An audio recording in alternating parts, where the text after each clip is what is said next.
Olá, me chamo Jaqueline Silveira. Eu sou a Mari Belmonte e no episódio de hoje nós damos continuidade à nossa série de transtornos de personalidade. Hoje nós vamos falar sobre o transtorno de personalidade antissocial, que não tem nada a ver com ser antissocial ou não gostar de estar com pessoas ou ser introvertido, mas é a nomenclatura oficial para o transtorno que nós conhecemos popularmente como psicopata ou sociopata, e inclusive hoje nós vamos falar da diferença desses dois. Mas antes da gente começar, já se inscreve aqui no nosso canal para não perder nenhum dos nossos próximos conteúdos em primeiríssima mão. Então, Mari, o transtorno de personalidade antissocial, ele é um transtorno extremamente importante. Ele se caracteriza por um padrão persistente de experiência interna e comportamento com demais pessoas muito inflexível, e ele normalmente é acentuadamente diferente, mais intenso do que normalmente as pessoas agem com as outras. Normalmente as pessoas que têm o transtorno de personalidade antissocial, elas têm um comportamento de violação de regras, de leis, de limites das outras pessoas também. O funcionamento da personalidade, ele é avaliado pela identidade, o autodirecionamento, a empatia e a intimidade. Então, são esses elementos que a gente considera dentro da personalidade dessa pessoa que tem o transtorno de personalidade antissocial. Para as pessoas poderem entender a complexidade, a profundidade do transtorno de personalidade antissocial, diferente do narcisista, para a gente pegar como modelo de exemplo, o antissocial, a relação dele com as pessoas é como se fosse contra o outro. Diferente, por exemplo, do narcisista, que às vezes ele tem aquele sentimento, aquela intenção de ter o que é do outro. O antissocial, ele tem um sentimento de ser contra as pessoas, ser contra os padrões que a gente considera como normais. Quando a gente fala da visão de si mesmo, das pessoas que têm o diagnóstico do transtorno de personalidade antissocial, nós podemos falar de pessoas que se enxergam como fortes, inteligentes, autônomas, invulneráveis, né? Elas têm um sentimento de que faço minhas próprias regras. Então, tudo que a gente tem daquilo que é normal, socialmente falando, ou até mesmo das leis, ele sempre pensa por um viés diferente. Né? Ele se imagina como alguém invencível que pode tudo. Contrapartida, a visão da pessoa que tem o diagnóstico de personalidade antissocial com relação às demais pessoas, às outras pessoas, ele sempre vai pensar como um tolo, um fraco, um vulnerável, né, regrado demais. Então, todas as pessoas que seguem regras, leis, né, normas sociais, ele pensa que essas pessoas elas são inferiores a ele. Inclusive, algo que é bem importante a gente poder orientar as pessoas é que a fraqueza das pessoas é como se fosse uma oportunidade para a pessoa que tem o diagnóstico do transtorno de personalidade antissocial, porque na fraqueza, na vulnerabilidade das pessoas é onde ele tenta atacar, é onde ele tenta ter algum benefício, algo que vá ser de valor para ele, que ele vai utilizar contra aquela pessoa. Exatamente, ele apresenta esse padrão de desrespeito e de violação dos direitos das outras pessoas, né? Mas vamos trazer aqui todos os critérios e deixar claro que para ele fechar um diagnóstico, ele precisa ter pelo menos 3 de todos esses que a gente vai listar aqui agora. Inclusive, o primeiro critério é relacionado a isso: fracasso em ajustar-se às normas sociais relativas a comportamentos legais.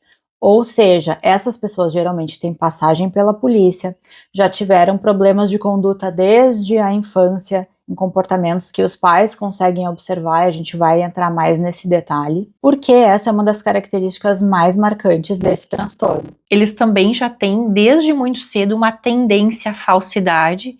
A gente já pode até considerar aquele mentiroso patológico, que a gente chama aquela pessoa que realmente acredita na própria mentira.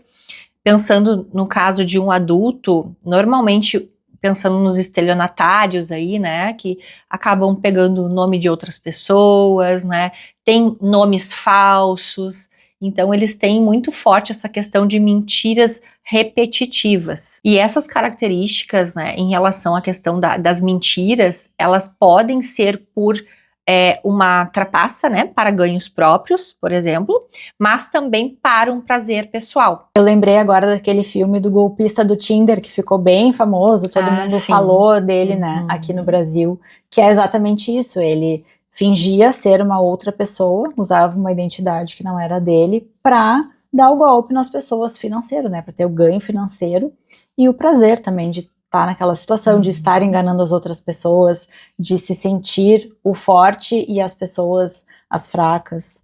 Sim, imagina, e ele se utilizava de um instrumento sentimental. Ele fazia com que as pessoas se apaixonassem por ele, fazendo com que as vítimas, né, pensassem que realmente ele era alguém comprometido, né, e na verdade ele estava ali só trapaceando, né, e esperando o momento certo para aplicar um golpe. Usando a vulnerabilidade das pessoas para um ganho próprio. Outro critério é impulsividade ou fracasso em fazer planos para o futuro, porque ele não está pensando no que ele vai fazer no futuro, ele está pensando qual é o próximo golpe que ele vai dar aqui e agora, qual é a próxima oportunidade que ele vai ter. Então ele está sempre focado em quem vai ser a próxima vítima, qual vai ser o próximo golpe, onde que ele pode atacar agora, não fazendo planos para o futuro.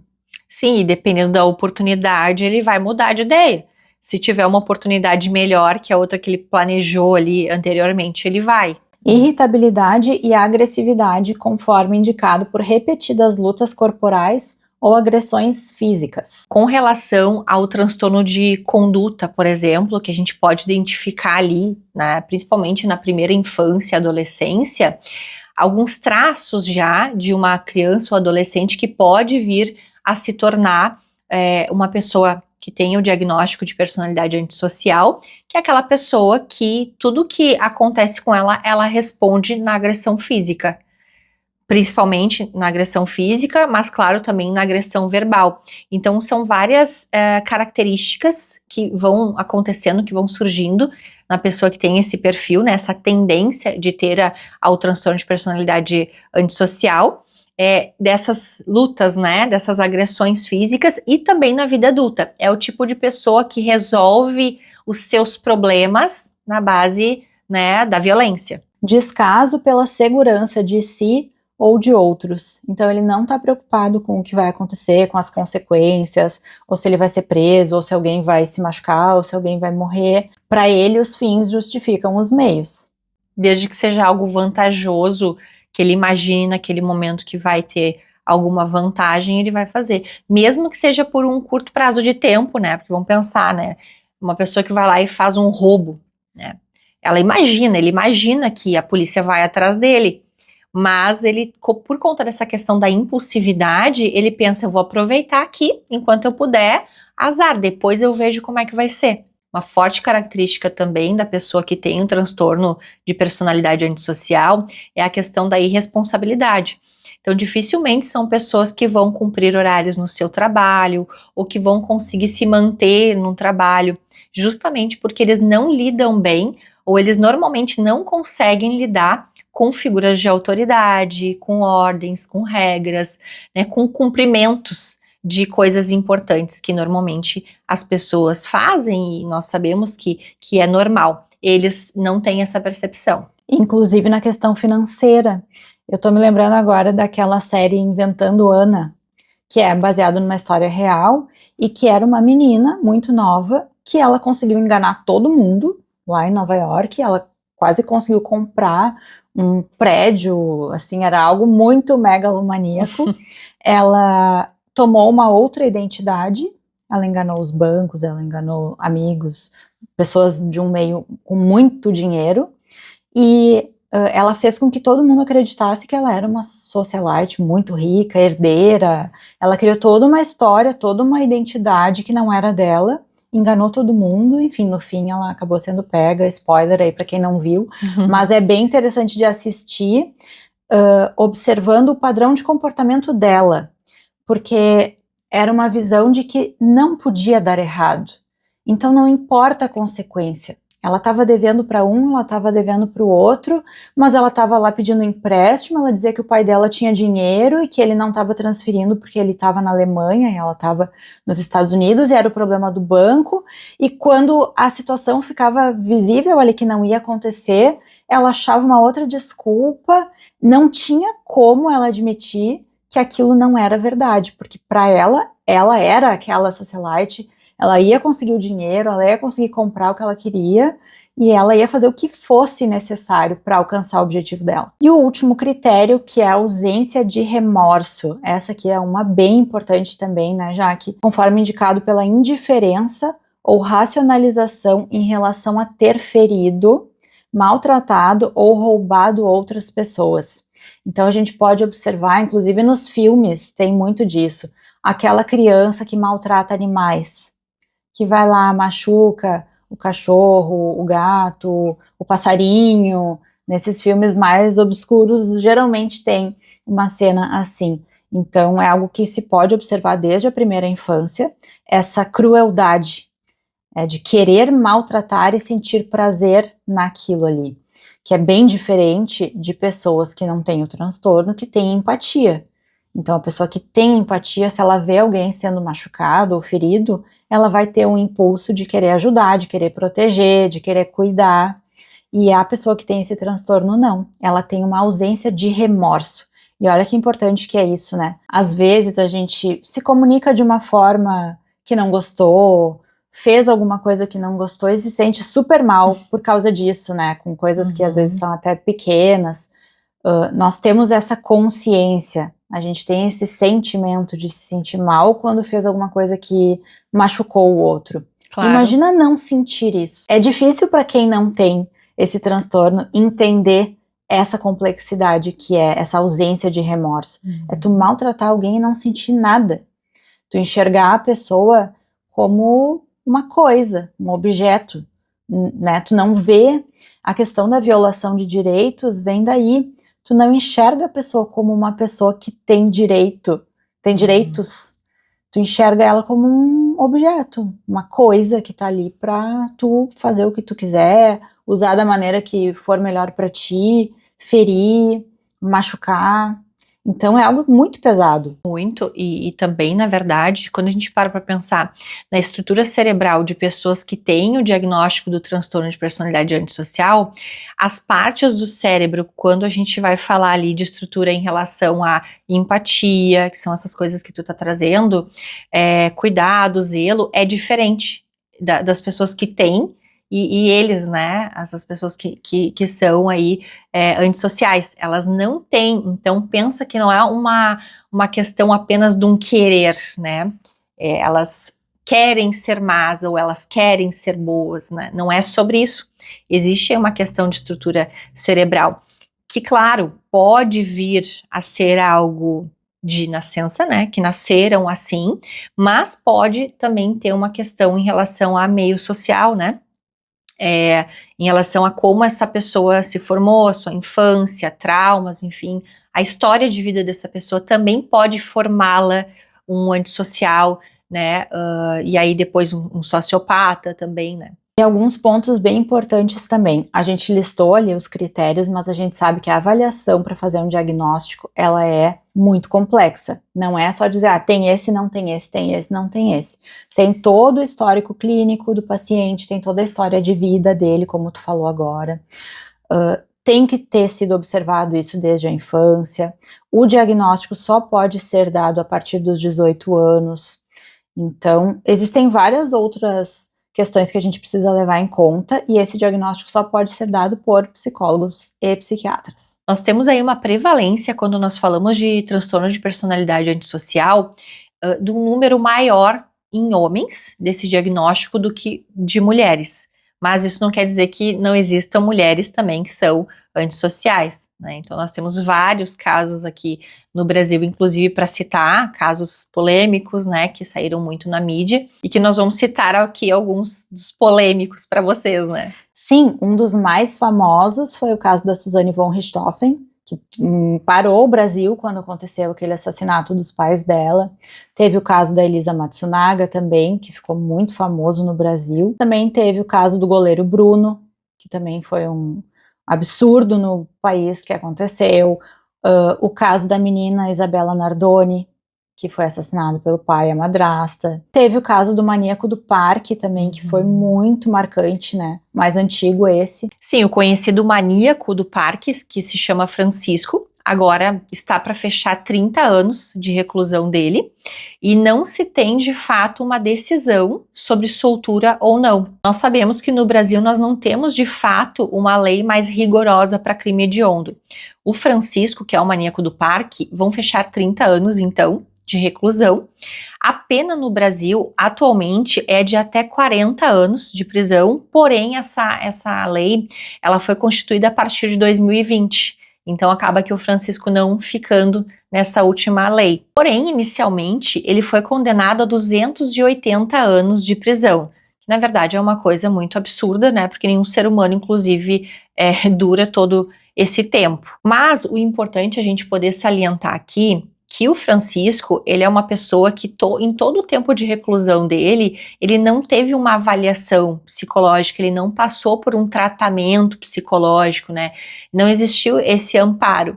Na verdade, ele não teve amparo nem médico, clínico, enfim, muito menos psicológico. Só que o mais curioso é que a própria advogada, né, que estava ali, não em defesa, mas fazendo alguns cuidados, né, porque ele teve algumas dificuldades por problemas de saúde, enfim, ela mesmo traz recentemente que não é de acordo, ela não compactua com a soltura do Francisco, né, justamente porque ele ficou aí preso todos esses anos sem nenhuma avaliação mais robusta, né, mais expressiva com relação às questões de saúde mental dele. Então, o que isso abre para nós, né? Pensar que ele pode ser solto. E o Francisco, ele foi condenado por 11 assassinatos e muitos outros crimes também. E aí vamos pensar racionalmente, tá? Uma pessoa que não teve tratamento, acompanhamento, que sim teve um diagnóstico de transtorno de personalidade antissocial, né? Ele pode ser solto. Então imagina em relação à questão de todos os aspectos sociais e essa pessoa novamente aí podendo fazer parte da sociedade, de que forma essa pessoa que foi lapidada pelo meio, né, prisional, como é que ela vai vir para a sociedade, se, obviamente, caso isso acontecer. Em relação aos riscos sociais, né, da soltura do Francisco, e pensando nesses outros casos, né, Mari, como tu trouxe, goleiro Bruno, que inclusive está solto, né? Se a gente parar para pensar na soltura dessas pessoas ou essas pessoas vivendo em sociedade com um diagnóstico tão importante, tendo em vista que é um diagnóstico que nós não falamos de cura, porque não existe cura, justamente pelo que falamos anteriormente. É um diagnóstico que ele tem uma forte importância ali na estrutura cerebral. Então não é algo de decisão, que a pessoa, então, simplesmente ela acorda num dia e ela não é mais uma psicopata, uma sociopata, né, um antissocial, isso não existe. Inclusive, esses termos sociopata, psicopata, são utilizados popularmente para se referir a essas pessoas criminosas que ficam famosas aqui no Brasil, psicopata e sociopata. Vamos então esclarecer as diferenças desses dois para que as pessoas possam entender o que é um e o que é o outro. Lembrando que nenhum desses dois é um diagnóstico separado, nenhum dos dois é um diagnóstico oficial. Eles fazem parte do transtorno de personalidade antissocial e têm essas sutis diferenças entre um e outro. O mais conhecido, o mais popularmente conhecido, na verdade, é o psicopata. A gente ouve essa palavra muito por aí, as pessoas inclusive usam essa palavra de forma pejorativa para xingar alguém, criticar alguém. Então vamos entender o que é de fato o psicopata. As principais características são frieza emocional, ausência de empatia real, manipulação extrema e comportamento calculista. Eles são pessoas normalmente bem controladas, né? Eles conseguem manter uma aparência, uma postura normal ou charmosa em todos os ambientes que elas circulam, sejam nas relações pessoais, como nas profissões também, normalmente são pessoas bem-sucedidas. Não estamos dizendo aqui que todas as pessoas bem-sucedidas são psicopatas, né? Mas são pessoas que sim podem se dar muito bem em cargos de liderança. São pessoas que não têm nenhum problema cognitivo, é importante deixar isso claro. Elas não têm uma dificuldade de compreensão, elas não têm uma dificuldade na inteligência. Inclusive, podem ser pessoas extremamente inteligentes. Eles têm uma propensão menor à impulsividade. Então, é como tu falou anteriormente, Mari, essa questão da frieza e do pensar de forma calculista, eles fazem com muita maestria também. Inclusive, já que tem um livro muito bom que a gente pode indicar aqui para o pessoal, que é um livro da psiquiatra Ana Beatriz, que se chama Mentes Perigosas, o psicopata mora ao lado. E ela fala muito do psicopata.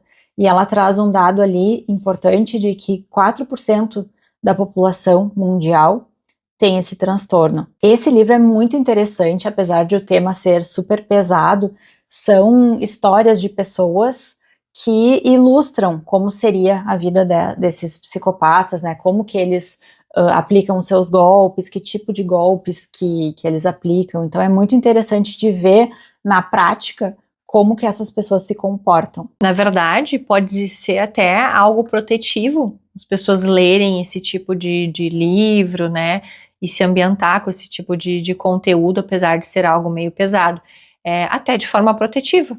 Verdade, inclusive no livro ela fala que a motivação dela para escrever esse livro, ela queria muito escrever sobre esse tema, mas todos os livros que ela escrevia sobre outros temas eram para as pessoas que tinham aquele transtorno. E nesse caso ela não estava conseguindo escrever porque ela não queria escrever para os psicopatas. E aí, em uma conversa com uma pessoa, a pessoa disse, tá, mas tu não vai escrever para eles, tu vai escrever para os 96% do resto da população que não tem o transtorno como uma forma protetiva, como uma forma de entender esse tipo de padrão de comportamento e conseguir identificar se passar alguém na tua vida que tenha essas características para que tu possa te afastar, sair e te proteger. Quando nós pensamos no psicopata e no sociopata, as características elas são muito similares.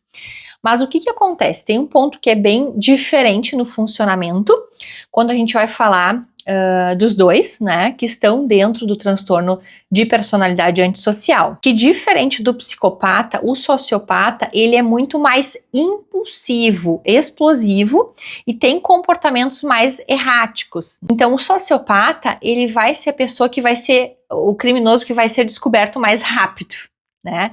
Porque ele normalmente ele vai cometer o delito por impulso e não de uma forma tão cuidadosa e calculista como o psicopata faz. Então essa característica ela é bem marcante de diferença aí, até para as pessoas entenderem, né? Quando de forma leiga a gente fala, o psicopata, o sociopata, será que é a mesma coisa? Não, não é a mesma coisa.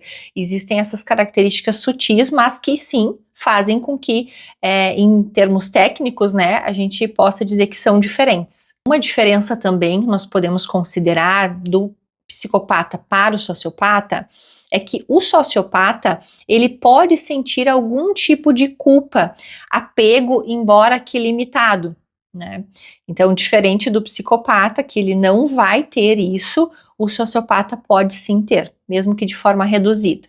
O comportamento do sociopata, ele também acaba sendo mais caótico que o psicopata, justamente porque ele não tem esse controle de impulsos como o psicopata tem, ele acaba muitas vezes até se perdendo ali nos interesses dele e nas tentativas dele de cometer algum crime, algum delito, e normalmente ele, como eu falei anteriormente, eles são pegos, né, capturados, quando a gente fala, por exemplo, de algum crime mais rápido. E esses temas, sociopata, psicopata, eles geram muita curiosidade nas pessoas, tanto que a gente pode ver inúmeras séries, documentários de casos reais, mas também filmes e séries de serial killers, que são muito famosos, que as pessoas têm muita curiosidade.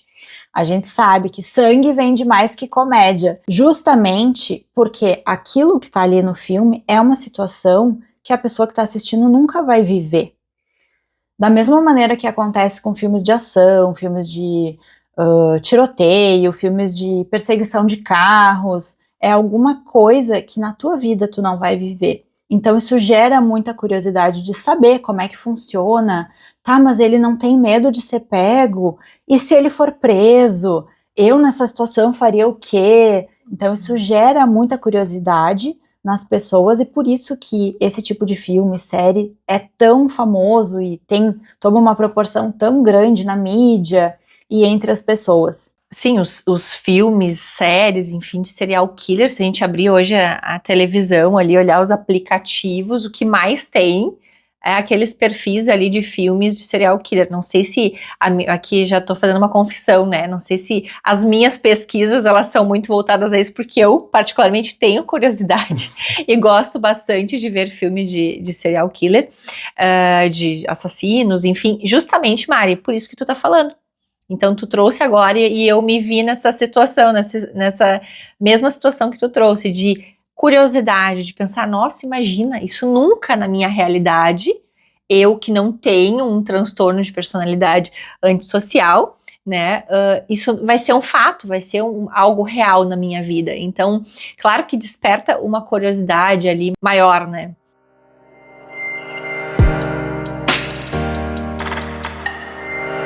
Esperamos que o assunto de hoje tenha sido esclarecedor e que vocês também tenham gostado muito. Já aproveitem e compartilhem aí com quem também vai gostar do assunto de hoje. E a gente se vê no próximo episódio. Até lá!